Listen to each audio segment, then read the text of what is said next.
Salam, selamat pagi Bapak Ibu Saudara yang diberkati Tuhan. Bertemu kembali dengan saya di dalam renungan harian GSC Asot. Bapak Ibu Saudara yang diberkati Tuhan, di pagi ini saya akan bagi satu tema, yaitu Kristus bangkit memperbaharui kemanusiaan kita. Bapak Ibu Saudara yang diberkati Tuhan, kita baca di dalam 2 Korintus 5 ayat 17.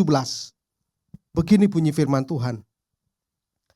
Jadi siapa yang ada di dalam Kristus, ia adalah ciptaan baru, yang lama sudah berlalu. Sesungguhnya yang baru sudah datang. Bapak Ibu Saudara yang diberkati Tuhan, di dalam ayat ini saya menemukan ada dua hal penting Bapak Ibu Saudara yang harus kita miliki. Ya, yang harus kita miliki, yang harus kita jalani dalam kehidupan ini. Bapak Ibu Saudara yang diberkati Tuhan, hal yang pertama yaitu jadi siapa yang ada di dalam Kristus. Bapak Ibu Saudara yang diberkati Tuhan, orang-orang yang dapat diperbarui oleh Tuhan itu adalah orang-orang yang ada di dalam Kristus.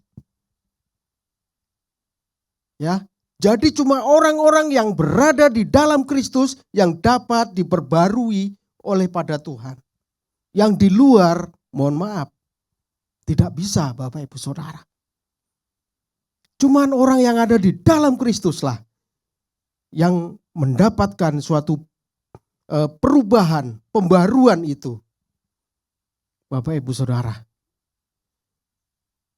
apa kira-kira pembaruan itu? Banyak Saudara. Karakter. Yang tadinya karakternya kurang baik, ketika berjumpa dengan Tuhan, berada di dalam Tuhan, maka karakter itu bisa diubahkan oleh Tuhan menjadi karakter yang baik. Bagaimana Rasul Paulus? Ya, ketika dia belum berjumpa dengan Tuhan dan setelah berjumpa dengan Tuhan, Bapak Ibu Saudara, kehidupannya berbeda. Ketika Rasul Paulus ini berada di dalam Tuhan, maka hidupnya berubah Bapak Ibu Saudara.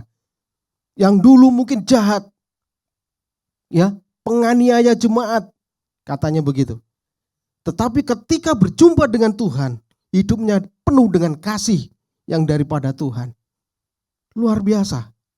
Jadi Bapak Ibu Saudara, kita harus pastikan hidup kita bahwa kita berada di dalam Kristus. Itu yang penting, hal yang pertama Bapak Ibu Saudara. Ya, hal yang kedua, ia adalah ciptaan baru yang lama sudah berlalu. Sesungguhnya yang baru sudah datang. Bapak Ibu Saudara, ketika kita diubahkan, ketika kita berada di dalam Tuhan dan diubahkan daripada Tuhan, maka buah-buah roh itu menjadi habit dalam kehidupan kita. Bapak Ibu Saudara, ketika dulu hidupnya menyebalkan begitu kira-kira, ketika dia mendapatkan suatu perubahan daripada Tuhan, maka hidupnya penuh kasih. Bapak Ibu Saudara, ini sangat penting buat kita sebagai anak-anak Tuhan. Bapak Ibu Saudara yang diberkati Tuhan. Dua hal ini harus kita miliki supaya apa? Hidup kita benar-benar berada di relnya Tuhan. Tidak di luar Tuhan. Karena mohon maaf Bapak Ibu Saudara, kalau hidup kita di luar Tuhan, mohon maaf, Tuhan gak kenal kita. Tapi kalau hidup kita berada di dalam Tuhan, maka Tuhan akan kenal kita.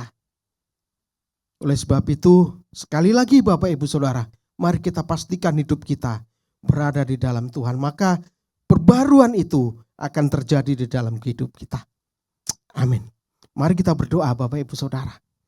Terima kasih Bapakku yang di sorga, terima kasih pada pagi hari ini. Kami boleh mendapat suatu berkat yang luar biasa. Bagaimana kami ditekankan kami Tuhan untuk berada di dalam Tuhan, tidak di luar Tuhan. Sehingga apa? Pembaruan hidup kami menjadi nyata dari hari ke hari. Sehingga buah-buah roh itu Tuhan menjadi habit dalam kehidupan kami sebagai anak-anak Tuhan. Terima kasih Bapakku di surga, terima kasih. Dalam nama Yesus, anak mengucap syukuran berdoa. Amin. Selamat pagi, Tuhan Yesus memberkati.